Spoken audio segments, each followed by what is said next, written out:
Welcome to Drive Electric Podcast, di mana kita bakal bahas elektrifikasi otomotif di Indonesia dan tentunya kita mau bahas peran para pihak swasta ya dalam pengembangan industri mobil listrik di Indonesia. Nah, tapi kita perkenalan dulu ya. Perkenalkan, nama aku Manda dan di sini ada aku Arova. Aku Medi. Betul, dan kita semua orang-orang yang mengikuti perkembangan industri mobil ya di Indonesia. Yeah. Dan tapi aku mau tahu nih sebelumnya, ini kalian berdua sama-sama pengguna mobil nggak? Mungkin dari Kak Rova dulu deh. Aku pengguna mobil, dailyku mobil, dan ya mobilnya ini tuh kayak ya kemana-mana aku pakai mobil banget gitu. Sering pakai mobil ya? Sering berarti banget pasti kemana-mana, dekat-dekat. Nyetir sendiri? Nyetir sendiri. Oke. Kalau Medi sendiri gimana? Kalau aku sendiri sih aku bukan pengguna mobil ya. Aku tuh kalau kemana-mana lebih sering pakai transportasi umum. Oh anjay, oke. Eco-friendly. Oke. Nah, tapi kalian semua pada ngerti nggak kayak maksudku, misal Kak Rova nih, mobilnya sendiri nih kayak gimana, dia built in di sini kah atau dia ada tipe seperti apa, itu paham betul nggak mobilnya sendiri gitu? Kalau mobilku sendiri kebetulan modelnya Honda Brio.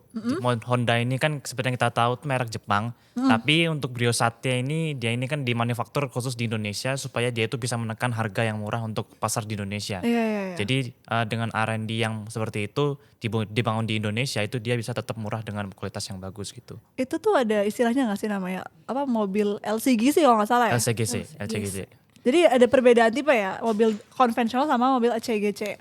Konvensional itu ya pastinya dari berbagai bentuk. Jadi ada LCGC, ada SUV dan lain-lain. Jadi tergantung utility-nya gitu. Oke. Jadi untuk LCGC itu sebenarnya bukan untuk mobil barang atau untuk rame-rame, tapi hanya untuk commute dari poin A ke poin ya? B. Berarti kayak city car gitu ya. Dan dia biasanya tuh dengan mesin yang kapasitasnya kecil, jadi bisa tidak boros lah di Penggunaan bensin. BBM Mesinnya nggak sedikit boros ya. Gitu. Tapi menggunakan BBM yang nomor apa ada serinya nggak sih BBM tuh kayak nomor berapa? Oktan 90 92 gitu ya. Kebetulan ya yang paling murah sih di pasar Indonesia ya. Oktan 90 aja deh karena masih mahasiswa ya. Emang maksimalnya berapa tuh?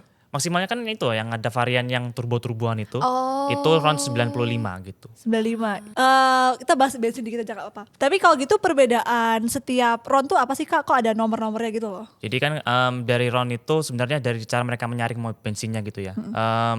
Kalau roundnya lebih rendah itu berarti lebih alami minyaknya. Jadi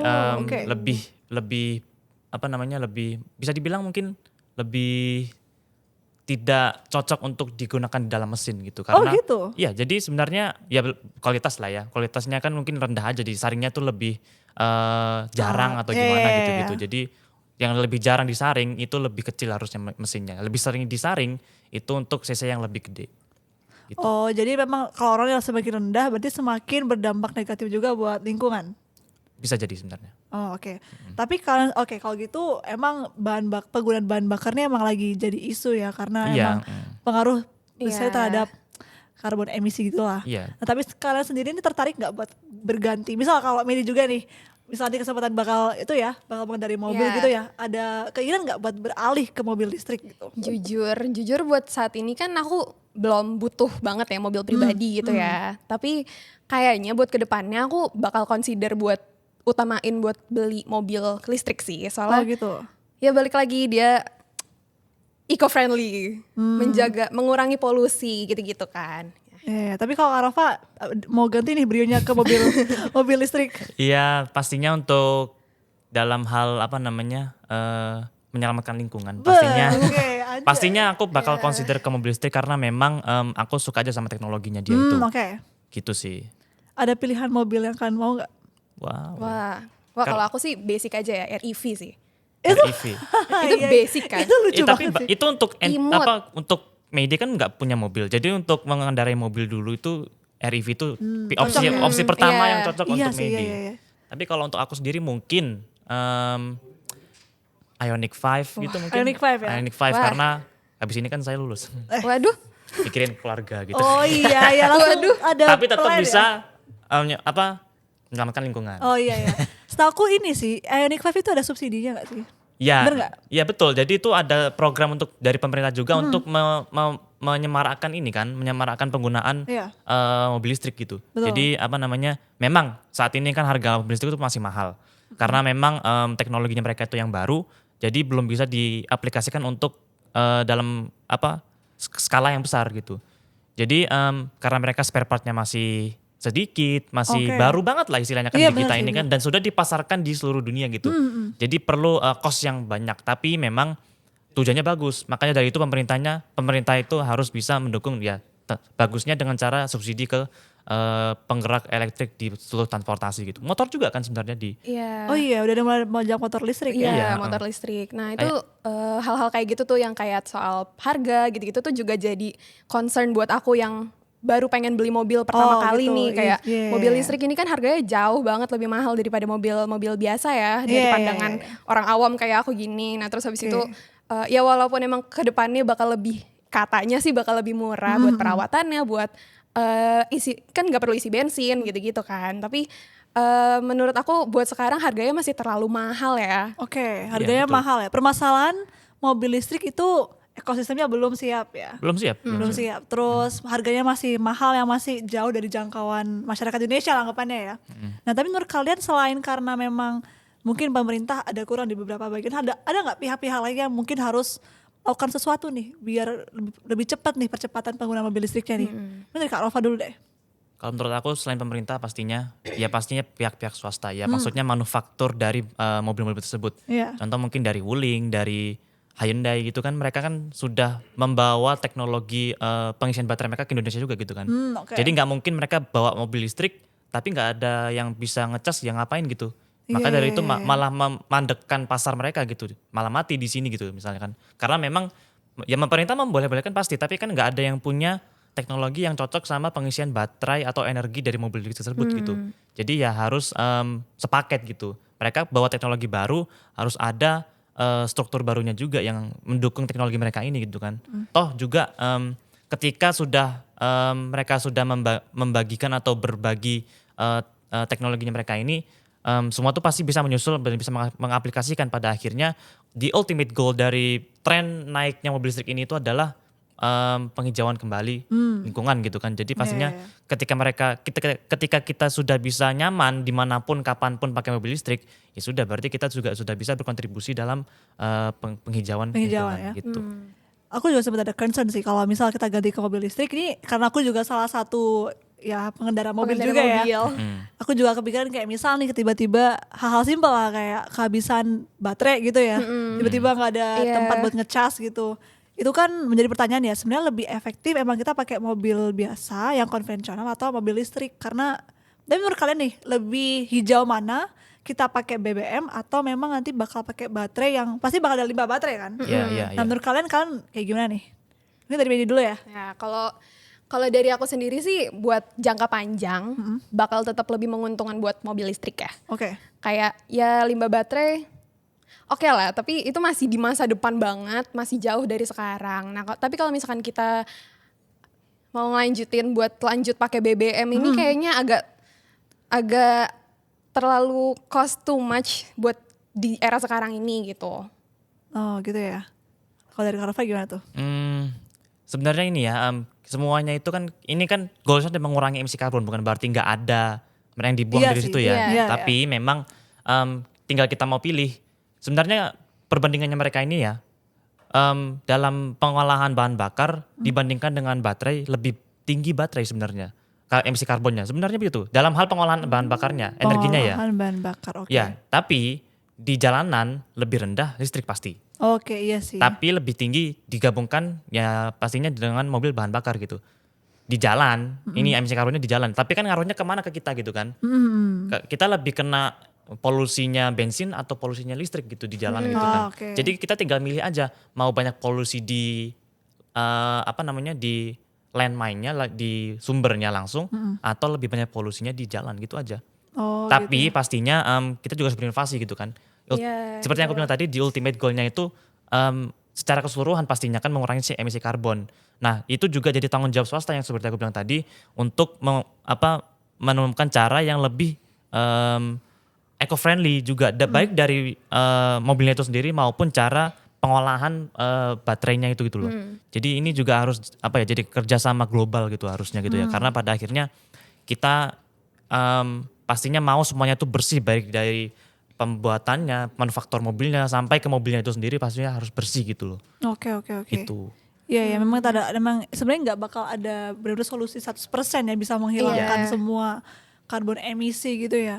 Memang sempat ada kepikiran, kan ada sempat emang lagi ramai kan antara kita pakai baterai atau enggak pakai BBM. Dan emang baterai pun emang mahal juga gak sih? Misal kalau ada kerusakan tuh, iya gak? Iya, nah makanya di situ kalau aku sendiri sih aku dukung pemerintah buat lebih investasi lagi ke teknologi startup gitu yang berfokus sih ke teknologi baterai pengisian daya buat mobil listrik, motor listrik kayak tahu Smooth gak?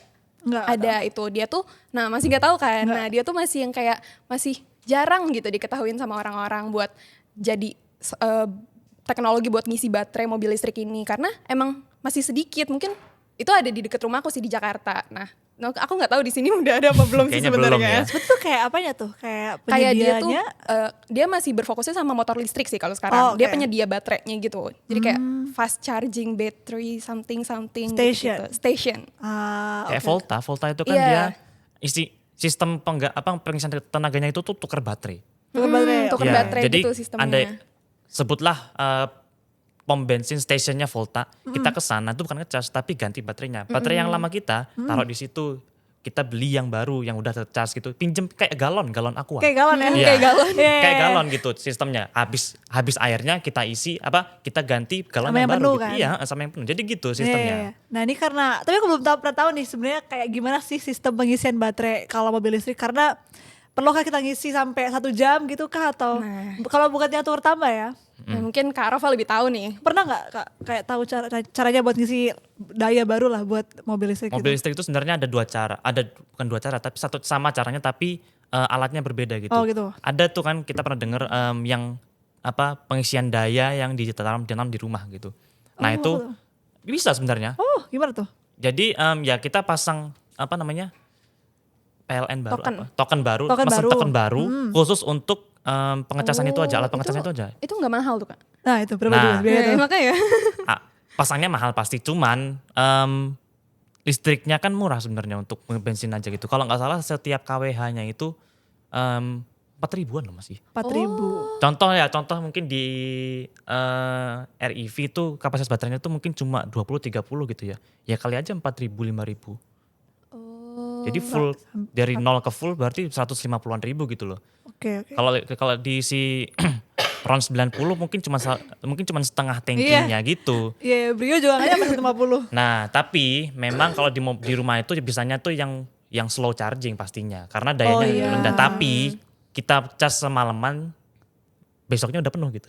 Cas semalaman ya, tapi maksudnya tetap lama tapi kan ya udah kita pakai mobil itu prinsipnya tuh pulang habis dicas kita pakai lagi udah penuh gitu. Kayak sistemnya gimana tuh kalau misal kita mau make sure dia nggak habis tengah jalan gitu loh? Kalau dia masalah habis tengah jalan itu pastinya ada, ya itu tadi pentingnya investasi infrastruktur untuk ramah pengendara mobil listrik gitu. Tapi kalau misal amit-amit habis di tengah jalan gitu ya, nah ini uniknya lagi mobil listrik kita bisa ngecas dari mobil lain. Oh serius? Oh gitu. Bisa. Kayak powerbank gitu ya? Kayak powerbank iya. Jadi misal nih mobil apa nih? Semua mobil listrik bisa. Oh gitu. Oke. Yang pastinya yang kapasitas baterainya gede ya. Kalau REV nggak bisa, mungkin dia bisanya nerima. Iya benar. Andaikan aku udah punya Ioniq 5, Medi udah punya REV. Habis ya. Enggak, kita contoh aja. Habis di tengah jalan gitu kan. Akhirnya aku telepon aku, Kak, tolong dong ini cas ini lah. Bateriku habis gitu. Ya udah, aku bisa. Jadi nanti misal aku masih punya kapasitas baterainya itu 90% gitu ya. Untuk ngisi baterainya dia yang sampai 20% itu minimal. Ya mungkin habis di mobilku tuh 60%, 50% gitu. Masih ada sisa segitu.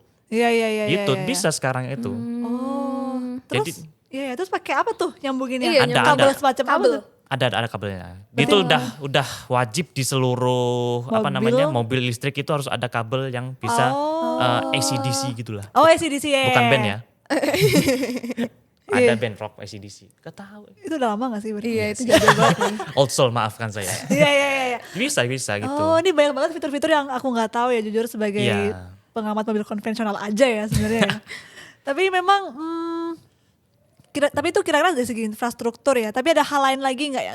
Ternyata tuh sebenarnya perlu kita buat agar nanti ekosistem dari mobil listrik sendiri tuh lebih siap lagi. Dari selain misal tadi baterai ya, pengisian baterai gitu-gitu. Ada lagi nggak fasilitas yang sebenarnya kurang digencar sama pihak-pihak swasta gitu? Apa ya? Ada hal lagi nggak? Apa ya kalau sekarang? Kalau sekarang mungkin aku ngelihatnya ya, apa namanya, tingkatkan persaingannya aja, persaingan sehat maksudnya ya. Oh gitu. Ya, antara jadi, swasta. Iya, antara swasta. Jadi gini, kita kan ini per hari ini aku baru dengar nggak ada merek namanya BYD. Belum. Itu full elektrik. Omoda. Omoda itu full elektrik. Kayak gini loh. Dia kan sebenarnya sub brand dari Chery. Kayak Lexusnya Toyota. Iya. Nah, Omoda itu khusus Chery elektrik. Bukan luxury car ya, beda lagi. Beda.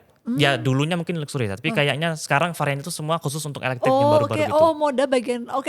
Ya gitu. Nah, jadi apa ya, kayak kita tuh sama-sama mau maju gitu ya. Persaingan ini kan sehat, maksudnya dalam sehat itu adalah tujuannya itu tidak ingin menjatuhkan, tapi justru ingin membangun industri yang baru gitu. Pembaruan industri gitu. Jadi apa namanya, ya intinya itu bersaing dengan sehat itu, tapi juga dengan tujuan yang sama gitu. Yaitu untuk elektrifikasi otomotif, yang mana itu tujuannya akhirnya itu untuk mengurangi emisi karbon secara keseluruhan gitu loh. Jadi itu aja sih sebenarnya. Apa namanya, sekarang kan justru udah ini tuh, brand-brand Chinese yang tadi seperti yang aku bilang, BYD, Atto, dan dan lain-lain itu tuh mereka sudah bisa membawa produk mereka itu dengan harga yang lebih bersaing. Jadi mungkin dengan contoh mungkin merek BYD modelnya SUV yang 5 seater gitu. Mungkin kalau di merek lain yang elektrik dia bisa harga 500-600 juta, dia mungkin udah bisa bawa 200-300 juta. Itu merupakan ini ya, konsiderasi yang bagus dengan teknologi yang sama, dengan utilitas yang sama, bisa bawa orang yang sama tapi dengan harga yang lebih murah tuh itu pasti udah bisa mendorong gitu loh minat untuk masyarakat supaya bisa lebih mengkonsiderasi beralih ke listrik gitu. Ini ngomongin masyarakat biar lebih tertarik ya. Tapi memang sebenarnya gini nih, mumpung aku benar-benar gak tahu apa-apa tentang mobil listrik ya.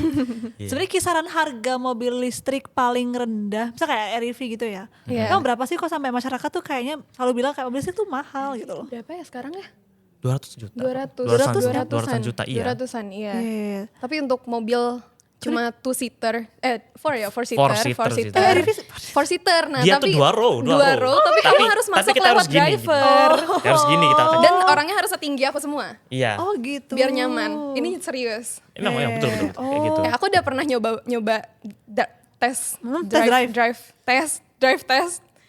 kan, tes drive REV itu nyaman kalau untuk orang setinggi aku doang. Oke. Nah, gitu. Nah terus habis itu sebenarnya kalau menurut aku ya REV ini emang cocok cuma buat sendiri sih. Ya seperti aku bilang tadi, LCGC yang ke poin A poin B aja gitu. Itu jadi kayak dengan harga segitu cuma nyaman buat aku doang sebagai driver itu kan agak kurang gitu. Oke. Untuk misal kayak family car tuh kisaran harganya berapa sih? Ada tuh namanya apa sih namanya, lupa aku. Pokoknya Omoda 5 itu dia tuh sekarang kalau nggak salah ya, terakhir aku cek itu dia masih di harga 600-700an. Ya tapi memang, tapi gini sebenarnya aku mau berargumen bahwa dengan harga yang mahal itu udah dengan diganti dengan cost listrik yang murah untuk ukuran ngecas mobilnya gitu. Tadi aku udah bilang 1 kWh-nya itu bisa masih dalam kisaran 4.000 sampai 5.000 bahkan 6.000 gitu. Masih cukup bersaing digantikan dengan dibandingkan dengan bensin yang paling murahnya tuh 10.000 gitu kan. Jadi kayak ya murah di situnya gitu. Dan juga running cost-nya dia itu kan maintenance-nya, service-nya tuh lebih sedikit yang harus di-save. Nggak ada ganti oli, nggak ada. Nggak ada dong, nggak ada oli di baterai. Iya, jadi mungkin cuman oli rem aja yang masih harus, ya kan tetap pakai rem ya. Maksudnya yang diservis di mesin udah nggak ada di baterai. Baterai itu mungkin cuman ganti kayak yang udah usang karena kan dia tuh panas ya.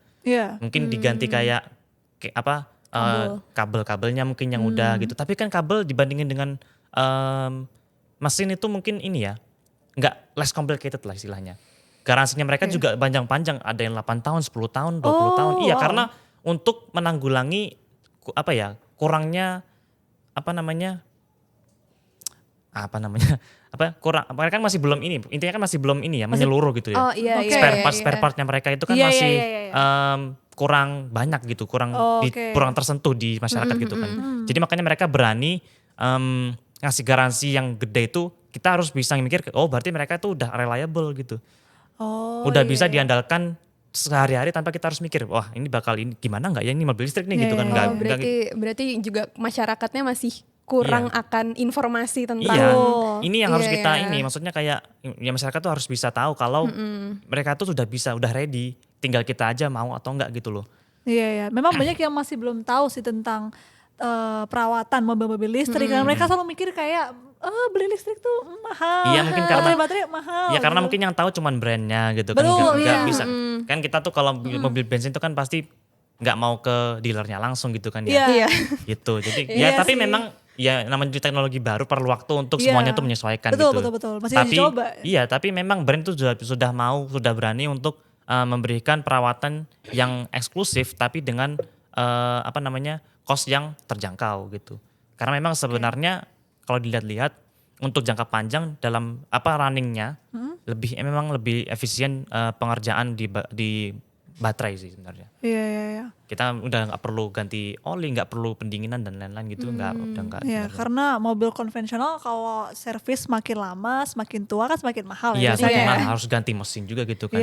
Tapi memang kalau ganti baterai pun nggak mesti ganti yang lain-lain gitu. Kalau mesti ganti mesin kan udah harus ganti transmisinya juga gitu. Nah ini lagi baterai itu nggak ada gear, nggak ada gigi 1, 2, 3 itu nggak ada.